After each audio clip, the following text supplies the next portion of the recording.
उपवास करते हैं। प्रभु यीशु मसीह को यदि हम देखते हैं तो प्रभु यीशु मसीह व्यक्तिगत उपवास करते थे, वो सामूहिक उपवास नहीं करते थे।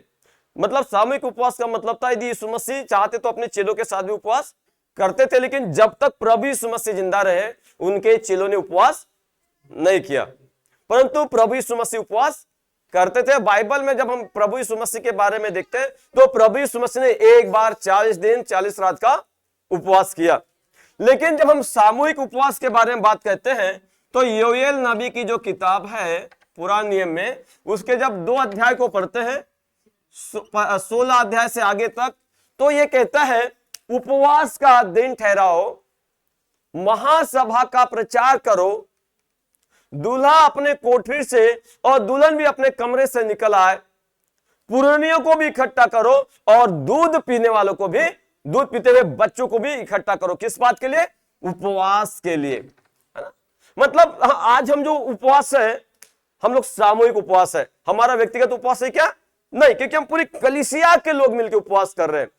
जब आप व्यक्तिगत उपवास करते हैं तो किसी को पता नहीं होना चाहिए, व्यक्तिगत उपवास किसी को भी पता नहीं होना चाहिए कि आप लोग क्या है, उपवास है। लेकिन जब हम सामूहिक उपवास करते हैं तो हम सबको पता होना चाहिए कि हम उपवास क्यों कर रहे हैं, है ना। हम उपवास क्यों कर रहे हैं? हम उपवास तो कर रहे हैं, लेकिन हमें पता होना चाहिए कि उपवास क्यों करना चाहिए, उपवास कैसे करना चाहिए। ठीक है। 3 प्रकार का उपवास होता है। उपवास 2 प्रकार से है, 2 प्रकार का उपवास, व्यक्तिगत और सामूहिक। कितने प्रकार से कर सकते हैं? तो 3 उपवास 3 प्रकार से कर सकते हैं। उपवास 3 प्रकार से कर सकते हैं।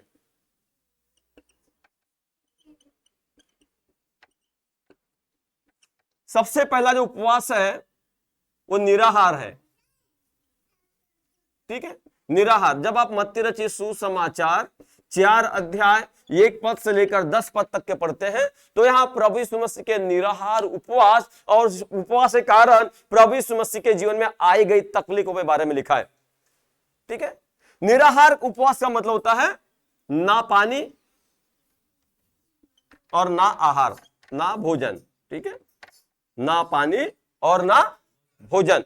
इसका मतलब है कि आप कुछ भी नहीं खा सकते, ना आप पानी पी सकते हो और ना ही आप भोजन कर सकते हो।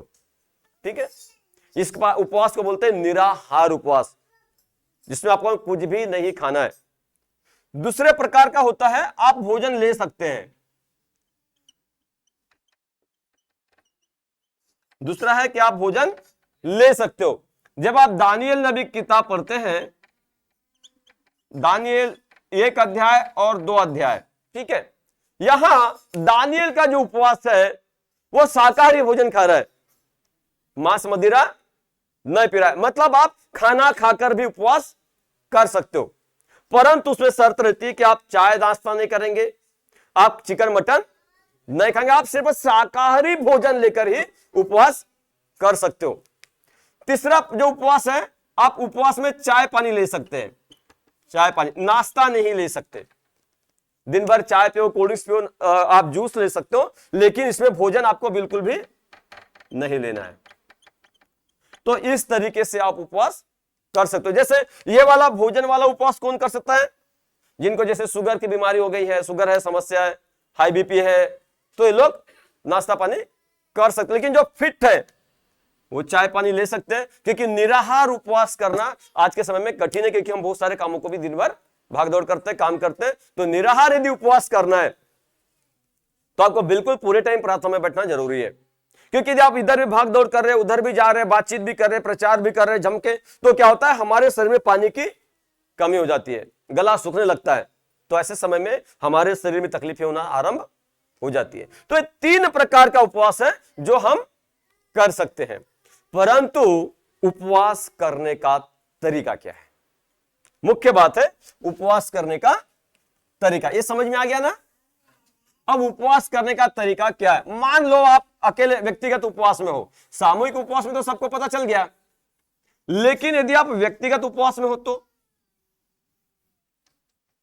मान लो आप अकेले उपवास कर रहे हो, तब क्या करेंगे? मान लो आप किसी के घर में चले गए, ठीक है, और किसी ने बोला चलो भाई थोड़ा नाश्ता कर लो, खाना खा लो। आप तो उपवास में हो, ऐसे समय में आप क्या करोगे?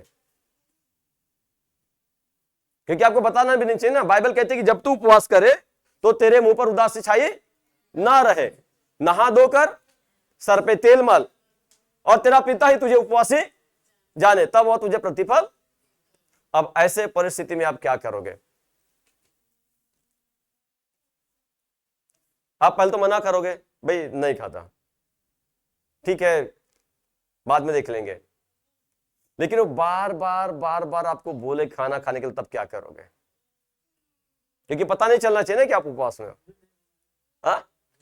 झूठ भी नहीं बोल सकते और सच बता नहीं सकते, तो करना क्या है?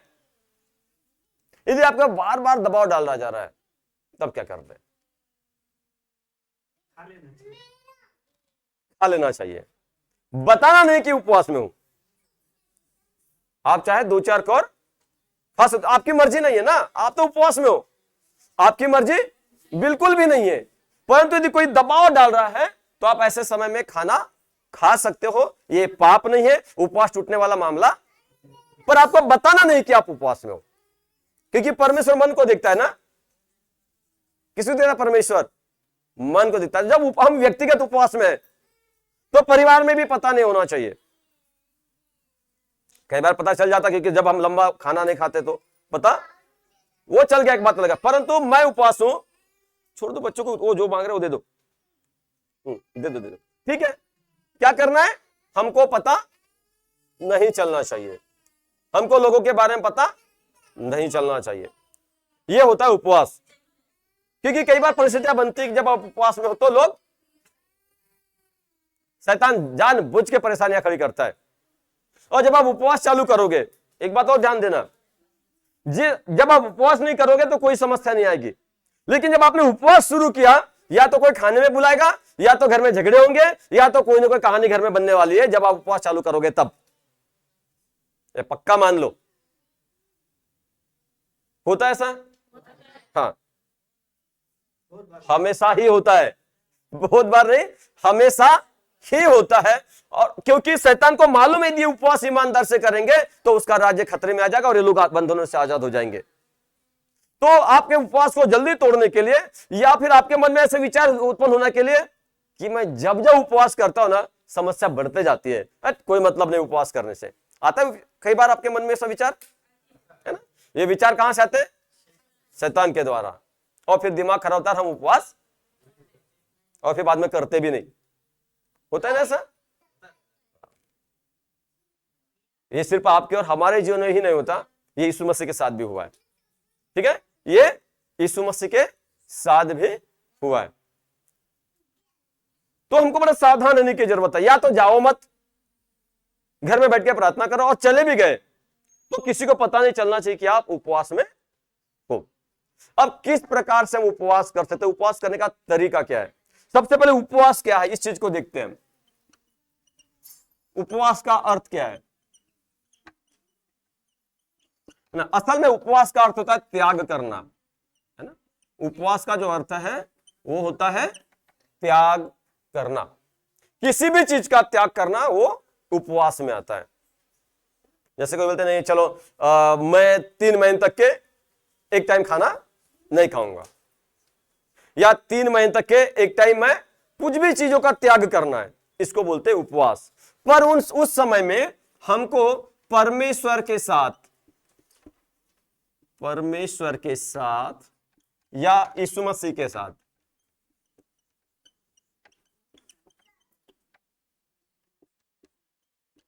ज्यादा समय उपयोग करना है, ज्यादा समय प्रार्थना में उपयोग करना है।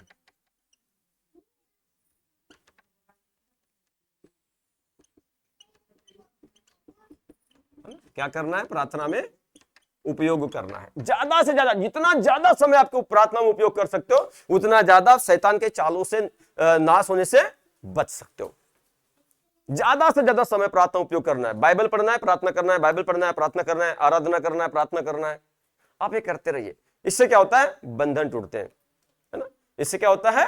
बंधन टूटते हैं। तो बंधनों को तोड़ने के लिए हमको उपवास प्रार्थना करना है, ठीक है?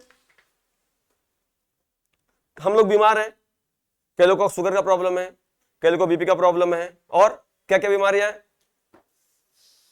बोलते जाइए, है ना, ब्लड प्रेशर है, शुगर है, वही तो बोल रहा हूं। और तौसीला, दिमाग काम नहीं करता, नहीं अब पिछला प्रार्थना करता दिमाग काम करना शुरू हो गया है। और नहीं बताइए, कॉमन प्रॉब्लम बताइए, बताते ना अक्सर बीमारियां और ये सारी चीजें होने का कारण क्या है ना, बहुत सारी बीमारियां है ना। आपने कभी सोचो कि बीमारी आने का कारण क्या है जी? हाँ होती है, मैं बता रहा हूं। आखिर करना क्या, ये पूरे 6 दिन हम पूरा सीखेंगे कि बाइबल हमारे जीवन से चाहते क्या है, परमेश्वर हमसे चाहता क्या है। पर ध्यान देना टाइम का, आज पहला दिन था, चल गया, लेकिन कल से नहीं चलेगा, प्रार्थना के बाद टाइम डिसाइड करेंगे, ठीक है। बीमारी आने का कारण क्या है? क्योंकि हमको उपवास में ज्यादा से ज्यादा परमेश्वर के साथ समय व्यतीत करना है, तो उससे क्या होगा, छुटकारा मिलेगा। क्या मिलेगा? छुटकारा। छुटकारा आज के समय, अभी वर्तमान में 2 प्रकार से छुटकारे की जरूरत है। पहला व्यक्तिगत और दूसरा पारिवारिक, क्योंकि व्यक्तिगत जीवन भी शैतान के बंधनों में है और पारिवारिक जीवन भी शैतान के बंधनों में है। तो छुटकारा हमको दोनों तरफ की जरूरत है, व्यक्तिगत छुटकारे के लिए भी और पारिवारिक छुटकारे के लिए भी। तो इन 5-6 दिनों में हम लोग व्यक्तिगत छुटकारे के बारे में भी देखेंगे और हम पारिवारिक छुटकारे के बारे में भी देखेंगे कि हमको किस किस क्षेत्र में, हमको कहां कहां छुटकारे की जरूरत है। इससे पहले कि हम उपवास के अर्थ को और उपवास कैसे करना, इस चीज को देखें, सबसे पहले बीमारियां आने का कारण देखते हैं। क्योंकि जब हमको जड़ पता चलेगी तब तो जड़ काटेंगे ना, और जड़ ही पता नहीं चलेगी तो नहीं काट पाएंगे। तो सबसे पहले बीमारी आने का कारण, चलो आप बताइए जरा, बीमारी आने का कारण क्या हो सकता है आपके विचार से, तब तो छुटकारा पाएंगे। और बीमारी का इलाज भी देखेंगे ताकि डॉक्टर के पास पैसा ना जाए। हम लोग डॉक्टर को देने के लिए कमाते क्या? नहीं ना, किसके लिए कमाते? अपने लिए और बच्चे के लिए और घर परिवार के लिए और परमेश्वर का क्या है? स्वार्थी बन गया, अपने बारे में सोच लो, परमेश्वर के बारे में कौन सोचेगा?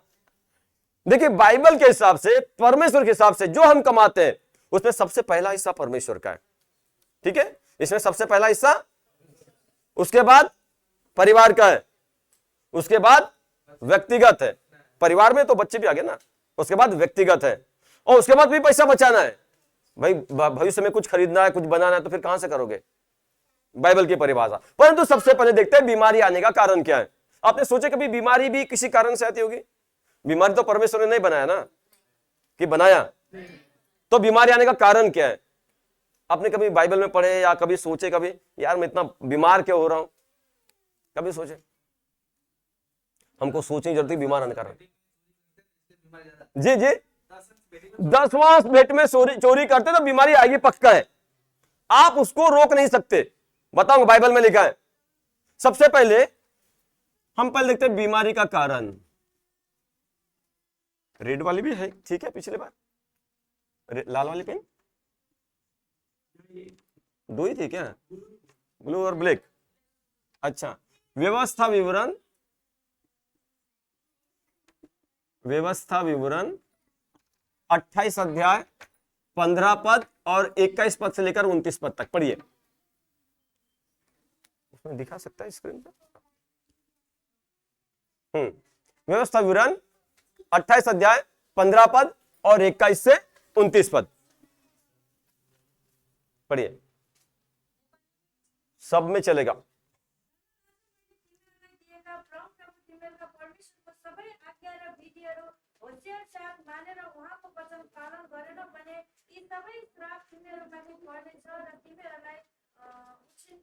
ठीक है, 15 पद क्या बोलता है? ये सब आज्ञा उल्लंघन करने कारण, परमेश्वर के वचन नहीं मानने कारण ये सब श्राप तुझ पर आ पड़ेंगे। ठीक है, अब 21 से पढ़िए।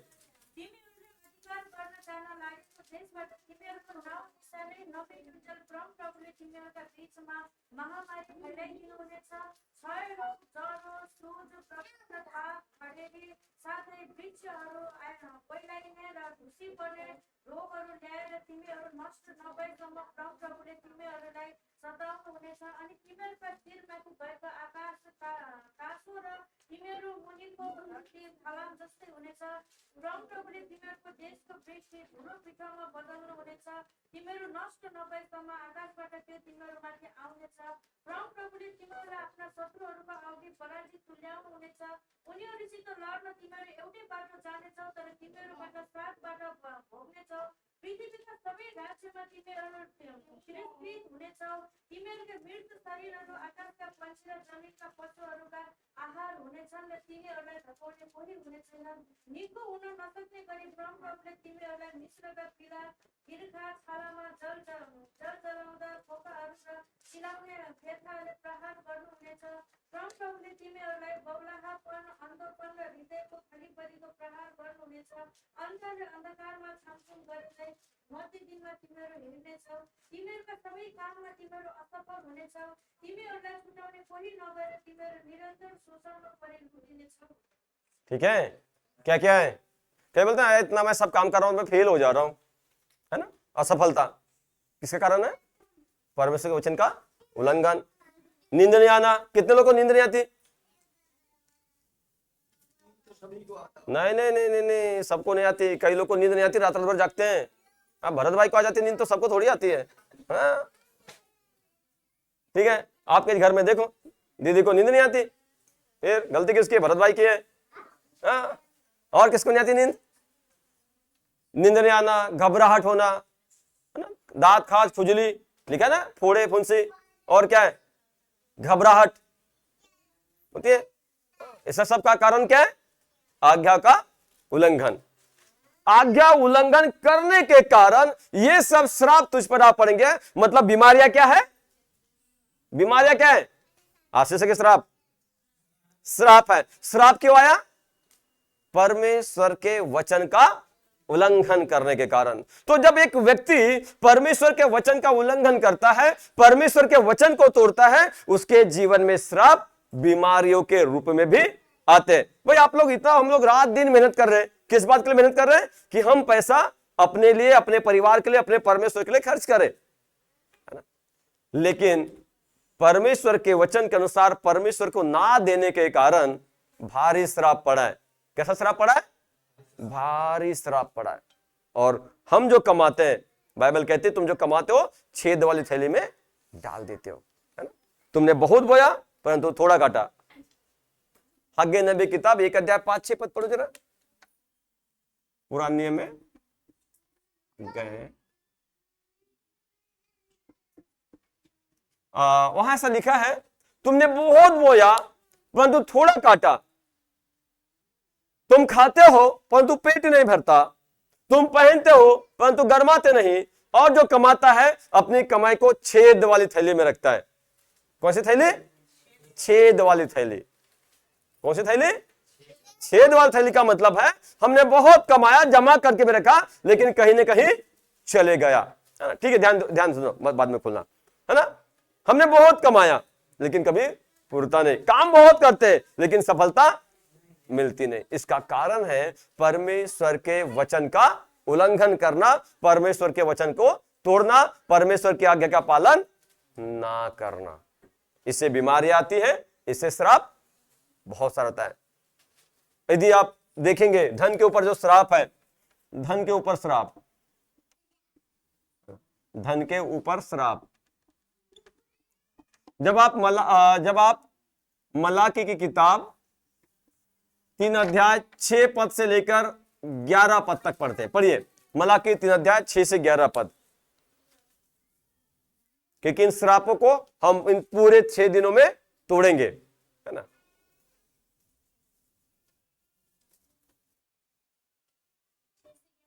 हाँ, 6 का 1 से 11, हाँ 3 का 6 से 11।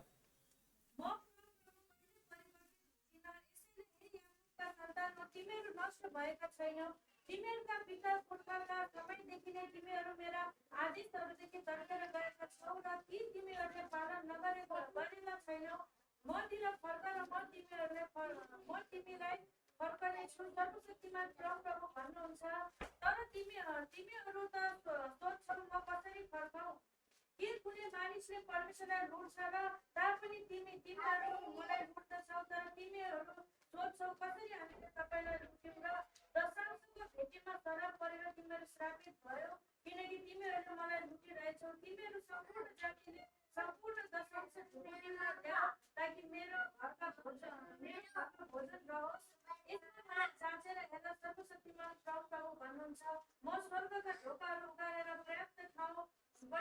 समग्र आशिष तिमीहरूमाथि वर्षाउँछु वा वर्षाउँदिन सर्वशक्तिमान प्रभु भन्छ। हालेलुया। कितने बाइबल कहती है तुम मेरी ओर फिरो तब मैं तुम्हारी ओर फिरूंगा। फिर भी तुम मुझसे पूछते हो कि हम किस बात में तेरी ओर फिरे। दसवांश और क्या लिखा है? भेंट, दसवांश और उठाने के भेंटों में तुम पर कैसा श्राप पड़ा है? भारी श्राप। कैसा श्राप? तो भारी भारी किसको बोल सकते हैं? ज्यादा वजन। मतलब यदि मैं 25 किलो वजन उठा सकता हूं तो मुझको बोले कि 50 उठा लो, और 50 तो उठा ही नहीं सकता ना, भारी हो गया मेरे लिए। मतलब ऐसा श्राप जिसको मैं उठा ही नहीं सकता, ऐसा भारी श्राप पड़ा हुआ बाइबल कहती है, दसवांश और उठाने की भेंट के कारण। तो दसवांश तो समझ गए। मान लो आप 100 रुपए कमा रहे हैं, ठीक है, तो 10% कितना हो गया? 10 रुपए। ठीक है, आपके पास कितने बच गए? 90। अब इस 90 में आपको उठाने की भेंट देना है। उठाने की भेंट किसको देना है? कोई भी पासवान, कोई प्रभु के दास यदि आपके घर में आए प्रार्थना कर रहे तो उसको वापस में कभी भी खाली हाथ ना भेजना। खाली हाथ यदि आपने भेजा, जैसा बाइबल कहती है, यदि किसी घर में जाओ तो उस परिवार का पहले कल्याण कहो, मतलब आशीष दो। वो आशीष के लेने लायक उसकी योग्यता होगी, उसका मन आशीष के लायक होगा तो मिलेगी, नहीं तो वापस तेरे साथ लौट आएगी। तो हमको दसवांश देना है, उठाने की भेंट आप जितना भी दे सकते हैं। मान लो 10 रुपए हमने क्या किए? उठाने के भेंट दिए। कितना हो गया? बचा कितना? 80। अब 80 रुपए में आपको अपने परिवार का खर्चा देना है। ठीक है, अब आप लोग लारी चलाते हैं तो आपको क्या करना? पहले ये जो 100 रुपए आपकी कमाई है, दिन भर की बिक्री नहीं है, ये क्या है आपकी? 100 रुपए कमाई। मतलब कमाई कहां से आई? जितना सामान आपने लिया, जितना सामान आपने लिया, उस सामान को निकालने के बाद जितना आपने कमाया वो आपको कमाना। पूरे बिक्री का आपको दसवांश नहीं देना है। ये बात ध्यान से सुनिए। दसवांश किसका देना है? जो आपने दिन भर में कमाया। ठीक है, बचा आपके पास 80 रुपए। 80 रुपए में आपके पास मजदूर भी है ना, मजदूर का भी निकालना है। मजदूर का मान लो कितना निकाल लिए? अंदाज मान लो 20 रुपए। ठीक है, फिर बच गया 60 रुपए। फिर परिवार का भी निकालना है। परिवार का कितना निकाल लिए? 30, क्योंकि परिवार में ज्यादा खर्च होते। फिर बच गए 30। अब इस 30 का क्या करना है? अपने लिए भी निकालना है। अपने कितना निकालेंगे? चलो मैं 15 बोल देता हूं। अब ये 15 फिर भी आपके पास बचत है। अब इस बचत का क्या करोगे?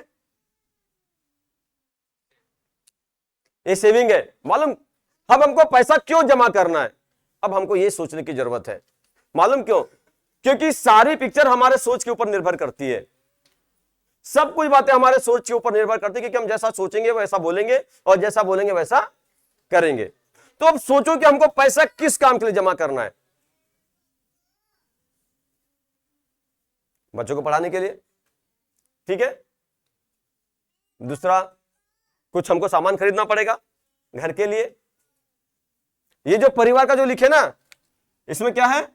रोटी, कपड़ा, मकान, खाना, पहनना और रहना। कोई किराए घर में रहते हैं, किसका निजी घर है? यदि निजी घर है तो लोन ले लिए ना, तो किस्त। इसलिए इसको कितना निकाले हमने? सबसे ज्यादा। फिर भी ये बचा। आपको अपने परिवार के बच्चों में, बड़े हुए शादी भी तो करना है, कुछ और भी तो काम आएंगे। ये मत सोचना भाई कल बीमार पड़ गए तो किसको मांगने जाएंगे। इसे जोड़ लो, यदि बीमार पड़ेंगे किसको मांगने जाएंगे करके सोच के जोड़े ना, तो वो पैसा डॉक्टर के पास ही जाएगा। आपने डॉक्टर को पालने के लिए पहले जमा कर ले, दिमाग में विचार लाकर, भाई हमको डॉक्टर के पास जाना ही नहीं ना, क्यों डॉक्टर के पास जाए? हम डॉक्टर को कमाने के लिए थोड़ी कमा रहे, डॉक्टर को देने के लिए कमा रहे क्या? तो अपने दिमाग से डॉक्टर को देने की बात निकाल दो। पहले सबसे पहला परमेश्वर, उसके बाद हमारे साथ जो मजदूर है, क्योंकि वो हमारे साथ रात दिन बेचारे मेहनत कर रहे हैं, उनका भी परिवार है। उसके बाद अपना परिवार, फिर स्वयं, और ये हमारे भविष्य की योजना। जब हम इस तरीके से करेंगे तो अब धन के ऊपर परमेश्वर हमको आशीष जरूर देगा। अब बीमार से छुटकारा भी तो पाना है। बीमार से छुटकारा पाने के लिए क्या करेंगे? चलो आप बताओ, बीमार से छुटकारा पाने के लिए क्या करेंगे?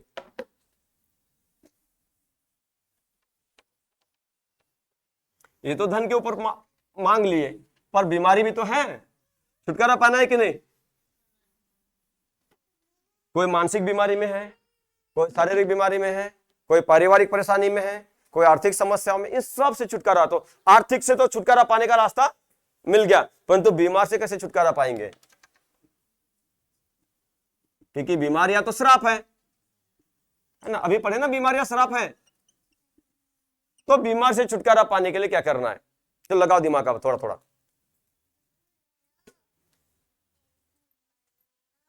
भरत भाई लगाओ दिमाग। बीमार से छुटकारा कैसे पाए? प्रार्थना से बीमारी भगने वाली नहीं है, कितनी प्रार्थना करो, वचन के अनुसार चलना चाहिए। बीमारी से छुटकारा यदि पाना है उन लोगों के लिए जो यीशु मसीह को नहीं जानते, जो यीशु मसीह को नहीं जानते, उनके जीवन में बीमारी से छुटकारा प्रार्थना से आएगी,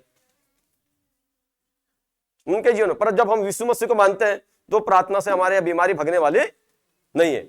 कितनी करो, वचन तो पालना करना पड़ेगा। और सबसे बड़ा रास्ता बता रहा हूं, याकूब की पत्री 4 अध्याय 16 और 17 पद पढ़िए। अरे पूरे पेज पढ़ दी क्या? याकूब की पत्री 4 अध्याय 16 और 17 पद।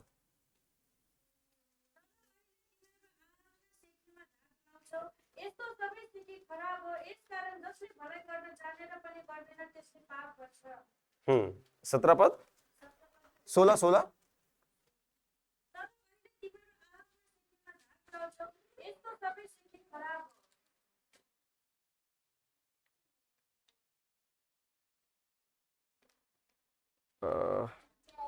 4 अध्याय, हाँ 4 का 16।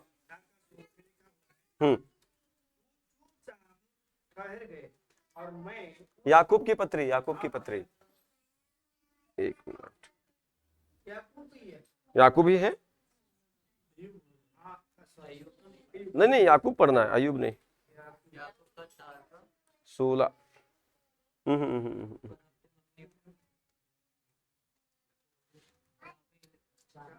हाँ हाँ हाँ, एक्चुअल में वहां ऐसा लिखा है, एक दूसरे के सामने अपने पापों को मान लो और एक दूसरे को क्षमा करो और बीमार चंगा हो जाएगा। 5 5 5 16 17। 5 16 17, 5 16 17, 5 का 5 का, हाँ 5 का 16 17।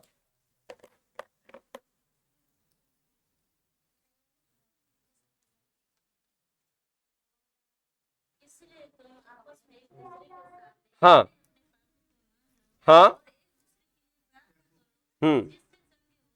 हाँ, है ना? हाँ बस बस, हो गया हो गया।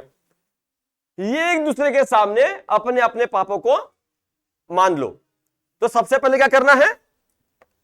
पहला काम पश्चाताप, ठीक है? पहला काम पश्चाताप, दूसरा क्षमा करना है, और तीसरा प्रार्थना करना है। पहले क्या करना है?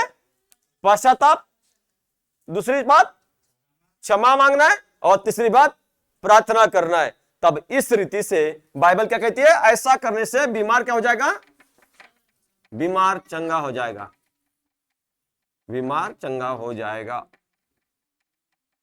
कुछ काम करना है? कोई काम नहीं करना है। डॉक्टर पास जाना है? नहीं जाना है।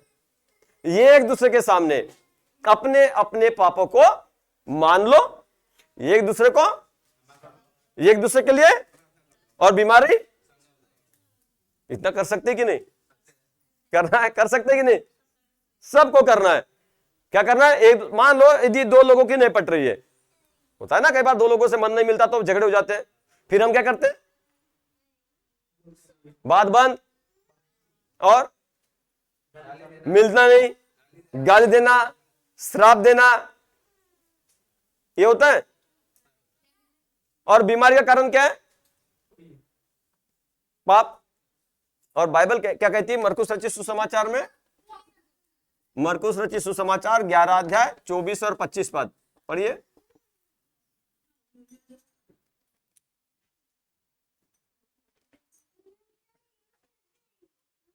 मरकुस रचित सुसमाचार 11, हाँ 24-25 पढ़िए। इसलिए मैं तुमसे कहता हूं, जब तुम कोई प्रार्थना करके मांगो, प्रतीति कर लो कि तुम्हें मिल गया और तुम्हारे लिए हो जाएगा। ठीक है, आगे 25-26।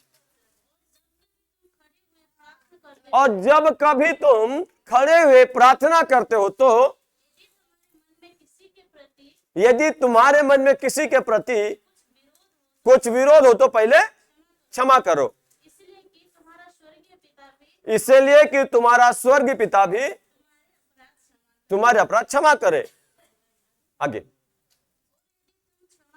और यदि तुम क्षमा ना करोगे तो तुम्हारा पिता भी जो स्वर्ग में है तुम्हारे अपराध क्षमा ना करेगा। समझ में आ गए? जब हम प्रार्थना करते हैं तो विश्वास कर लो कि प्रार्थना में जो कुछ हमने मांगा वो मिल गया। परंतु यदि किसी के मन में एक दूसरे के प्रति कोई विरोध हो तो पहले एक दूसरे को क्षमा करो, और यदि एक दूसरे को क्षमा नहीं करोगे तो परमेश्वर भी पापों को क्षमा करने वाला। जब परमेश्वर पापों को क्षमा करेगा नहीं तो बीमारियां जैसे कि वैसे, हेलो, बीमारियां जैसे कि वैसे। तो आज दुआ करो, प्रार्थना करो, प्रभु मुझको किसको क्षमा करने की जरूरत है, और जाकर उससे मिलो, माफी मांगो, क्योंकि बाइबल क्या कहती है याकूब में, एक दूसरे के सामने अपने अपने अपराधों को, अपने अपने पापों को मान लो, एक दूसरे के लिए प्रार्थना करो और बीमारी से छुटकारा पाओ। बीमारों के लिए प्रार्थना करो, बीमार चंगा जाएगा। यदि एक दूसरे के अपराधों को क्षमा नहीं करेंगे तो परमेश्वर भी हमारे अपराधों को क्षमा, और जब परमेश्वर हमारे अपराधों को क्षमा नहीं करेगा तो बीमारियां जैसे कि वैसे। फिर जिंदगी भर कमाएंगे और पैसा किसको देंगे? देना है तो क्या करना है? आज जब हम उपवास में हैं, सबसे पहले हमको इस पाप के बंधन को तोड़ना है, एक दूसरे को क्षमा करना है। क्षमा कर दिया मतलब प्रार्थना कर दी, क्षमा कर दी, हो गया क्या? नहीं, हमको मेल मिलाप भी करना है, जाकर मिलना एक दूसरे से, भाई मेरे मन में था, माफ कर दे। माफी मांगने से इंसान छोटा नहीं होता। लेकिन हम क्या करते हैं, मैं क्यों माफी मांगू, मैं तो गलत हो ही नहीं। अरे हम भी गलत है, सामने वाला भी गलत है, तो अपने रिश्ते सही कर लो ना, अपने आप को सुधार लो ना, तो क्या दिक्कत है? तो इन उपवास के दिनों में सबसे पहले हमको अपने अपने पापों के लिए क्षमा मांगना है, अपने अपने जीवन में परिवर्तन के लिए परमेश्वर से प्रार्थना करना है, एक दूसरे के लिए प्रार्थना करना है उपवास के साथ। तो हम उपवास में क्या करें, उपवास कैसे करें? ठीक है, अब आगे हम इन सब चीजों से छुटकारा पाने के लिए क्या करना है? उपवास करना है। तो उपवास कैसे करना है? उपवास कैसे करें? ठीक है, उपवास कैसे करें? अब लगाओ दिमाग, उपवास कैसे करना है? उपवास हम उपवास कैसे करते हैं? भरत भैया, वीडियो यूट्यूब में पूरा मिल जाएगा, रिकॉर्डिंग करके अपना मोबाइल वो मत करो, लिंक भेज देंगे, पूरे जितने वीडियो है ना वो सब मिल जाएंगे आपको, अच्छे अच्छे। हाँ, वो हम अभी उपवास में क्या करते हैं, चलो बताओ। उपवास करेंगे कितने दिन का? 7 दिन का। रात में खाएंगे, दिन में खाएंगे क्या? एक टाइम। तो जो एक टाइम का अनाज बचेगा उसका क्या कर रहेंगे?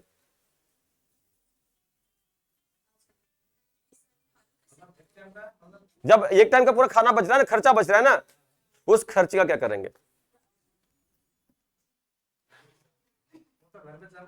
घर में जमा रखा, आशीष से मिलने वाली नहीं है। आज तक यही तो करते आ रहे हम लोग, है ना, आज तक क्या यही करते आ रहे हैं, और होते फिर उस उपवास के बाद कुछ मिलता है नहीं। हम पढ़ेंगे यशायाह की किताब 58 अध्याय 5 पद से लेकर 12 पद तक। हिंदी में पढ़ी जरा कोई भी।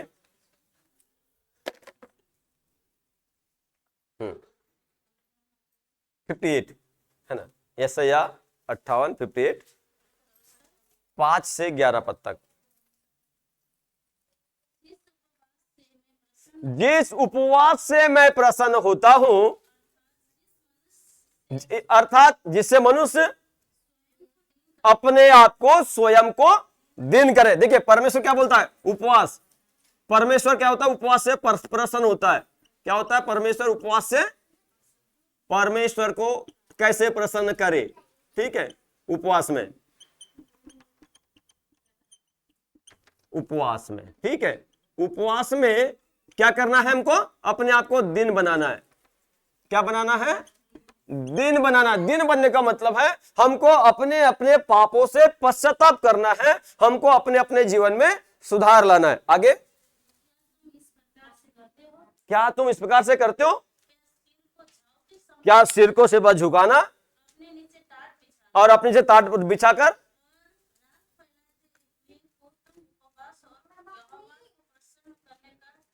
तो क्या तुम इस बात को यहोवा के प्रसन्न रहने का दिन करते हो?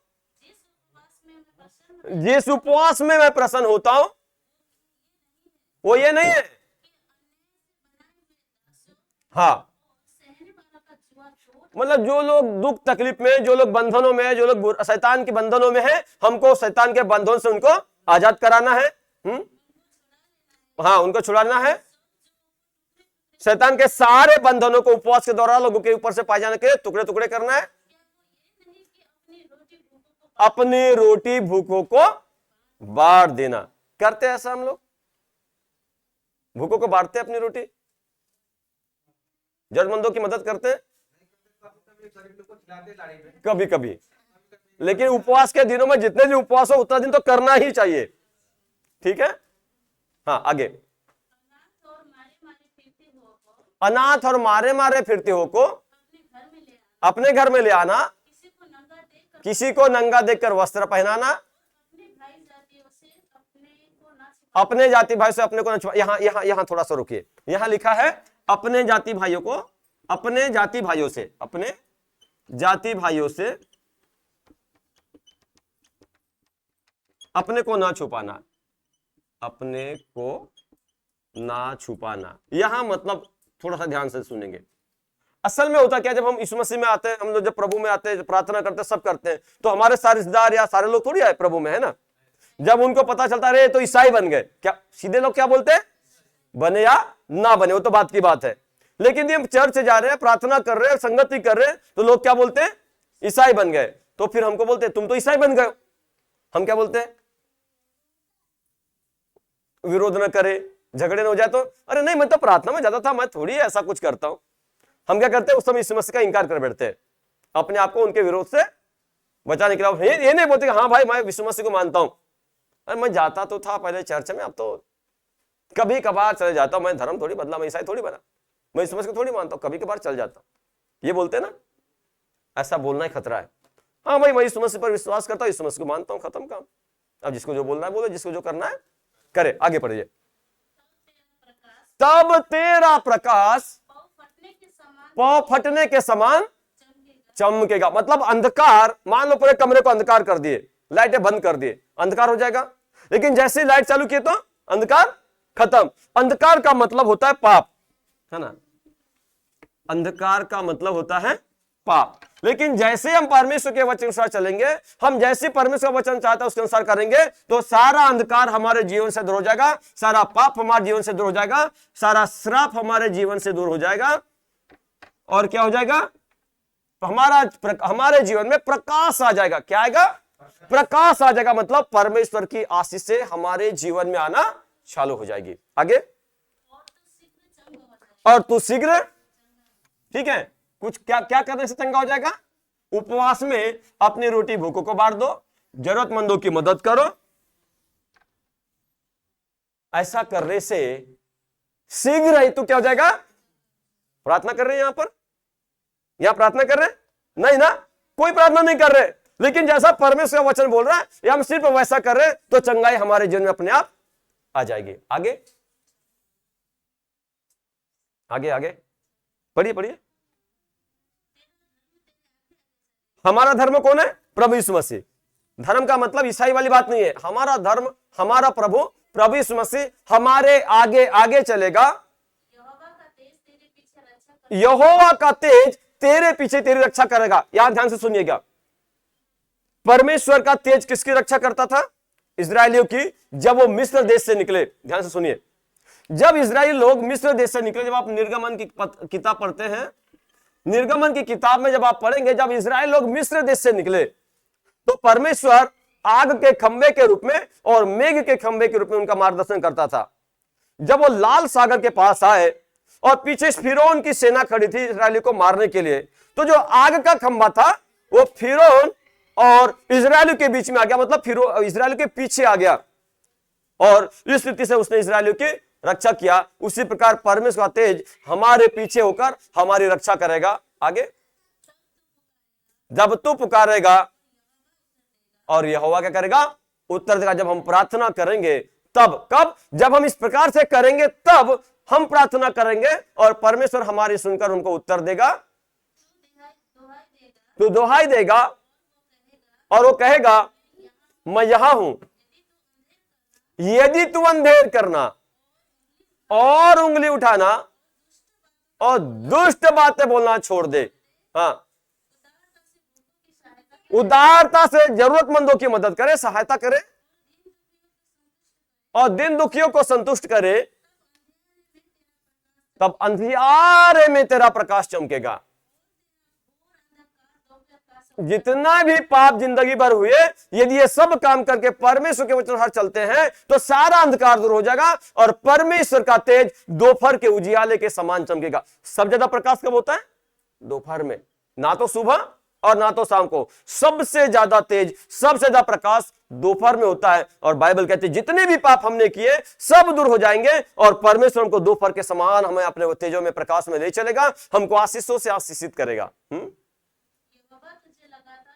यहोवा लगातार तुझे लिए चलेगा। डर मत, मैं तेरे साथ हूं। लगातार जहां कहीं हम जाए परमेश्वर हमारा मार्गदर्शन करेगा, हमें लेकर चलेगा। जैसा उत्पत्ति किताब में 17वें अध्याय में अब्राहम से कहता है, मैं सर्वशक्तिमान ईश्वर हूं, मेरे उपस्थिति में चला और सिद्ध होता जा। हम जहां भी जाएंगे परमेश्वर हमारे संग संग रहेगा, हमें लेकर चलेगा। और अकाल के समय जब लोगों के पास कोई भोजन वस्तु नहीं होगी, तब भी